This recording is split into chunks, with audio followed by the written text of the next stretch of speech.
Hello. Um, I just finished Exodus, the book of Exodus, and this is where we meet Moses. And it's the birth of Moses and the life of Moses, and how he was in Egypt at first, and he was a slave, and along with his people, and he got into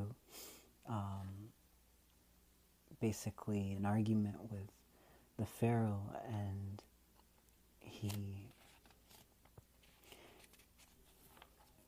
God basically visited him and asked him to free his people, to take his people out and worship him in the desert. And I guess if you look at it from a simple point of view, Moses was a man who wanted to have his own generations, his own families, and he felt God calling him. He wanted to build like a caravan, I guess, and he put a lot of work into it to free his people. God brought all these plagues and all these problems. And I guess it kind of lays down the foundation for why we should travel and not just stay in one place and live like slaves. Because there's tabernacles, these little places of meeting that are made all around the world. And I think it's important for us to just leave. It's like Exodus. Why is it called Exodus? It's like exit the society that you're in and go experience something new, a new culture. It's freeing yourself, right? Freeing yourself from slavery, from being a slave and trapped in one spot. I mean, there's so much stuff that happened. I remember I kept complaining that it was really boring reading all of this specifications that God asked for the tabernacle, the tent of meeting, and it felt complicated at first, but then it made me realize when we were like planning projects and stuff. So like, for example, like I'm here in Toronto, so like places in Toronto would be like, you know, there's a stadium and there's all these buildings, and like you should travel. So if I went to like another city, there'd be other stadiums and places like theaters and things like that. And you just feel welcome there because there's a culture there, right? And yeah, it's a long chapter. It wasn't that long. I should go over like what my favorite places were. My favorite part would be, I guess it's everyone's favorite part, when Moses closes the river on the Pharaoh, right, and finally frees his people. That'd be my favorite part, when you're finally free. I also like the parts where he kept visiting the Pharaoh over and over again to kind of find a way to free himself and his people. Was another shocking part is that Moses killed someone. Moses killed someone. And I was like, whoa, Moses actually killed someone. And it kind of shocked me because it's just so casual about it. It's like, oh, Moses killed someone. I mean, I've never experienced that kind of, never killed someone. I would never want to.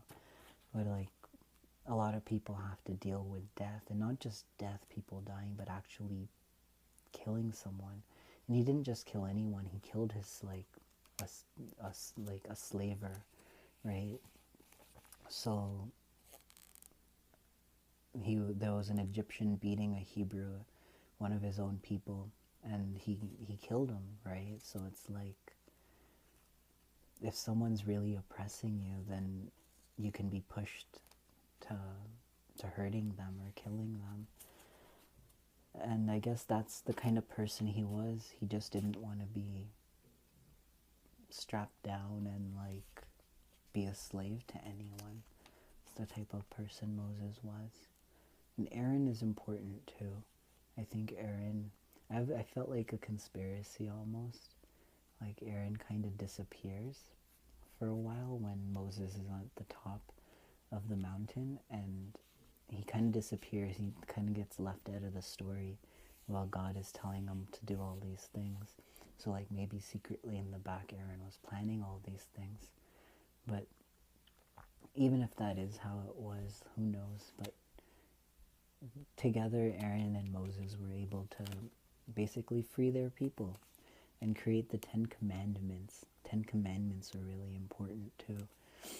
And they were able to create a Sabbath and like a week and all these rules of like pertaining to servants and like property and social responsibility, things like that.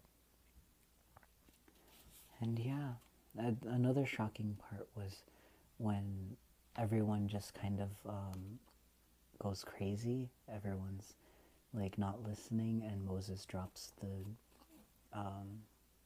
10 commandments and breaks them the first time.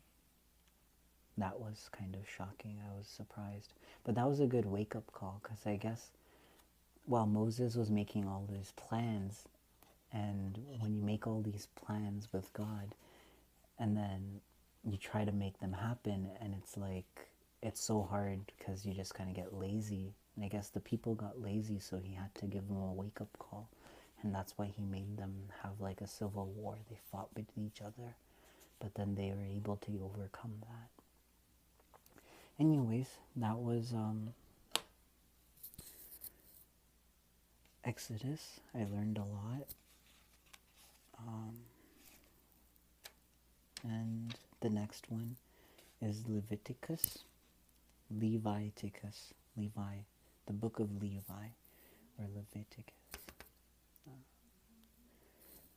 I'm looking forward to it. I've read it a little bit before. It's just that I didn't get too far. I only got through the first few chapters, and there's a lot of offerings, and it's about how to pray, and it's like old school methods of praying. Hopefully I'll still learn something. And yeah, those are my feelings on that. I'm really tired today. I have a church meeting tomorrow. And yeah, that's me. And thank you. I hope you're having fun. You're enjoying all of this. You're learning. I've been listening to myself afterwards, and it's been a whole new experience kind of recording myself, and then I fall asleep listening to myself. I hope that doesn't make me conceited, but like, it's not that I love myself in that way, or I should love myself. I do love myself. Just I've been learning so much more listening to myself, because it's like we retain information when we read something, but to listen to ourselves, it kind of gives me a third person perspective, and hope it helps me grow. So I'm gonna say a little prayer and stop. God, thank you for this book, and thank you for this time, and just thank you for the feelings you've been giving me. Thank you for just being there and watching over me, my family, and my loved ones. I love you. Thank you. Thank you for all of our society, and for all of our little communities and sports teams and all of our culture. Thank you so much. I love you.